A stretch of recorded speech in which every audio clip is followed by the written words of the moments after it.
அஸ்ஸலாமு அலைக்கும் ஃப்ரெண்ட்ஸ், நான் உங்கள் அஸ்னா சித்திக் பேசுகிறேன்.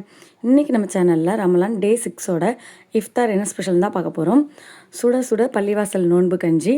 நோன்பு கஞ்சிக்கு கூடவே வாழைக்காய் பஜ்ஜி ரெடி பண்ணியிருக்கோம். கஸ்டர்டு வந்து மிக்ஸ்டு ஃப்ரூட்ஸு சப்ஜா சீட்ஸ்லாம் போட்டு ரெடி பண்ணியிருக்கோம். அதுக்கப்புறமா வாட்டர்மெலன் சர்பத் ரெடி பண்ணியிருக்கோம். இதுதாங்க இன்றைக்கி நம்ம வீட்டில் இஃப்தார் ஸ்பெஷல். அஸ்ஸலாமு அலைக்கும் ஃப்ரெண்ட்ஸ், எல்லாருக்காகவும் துவா செய்யுங்க.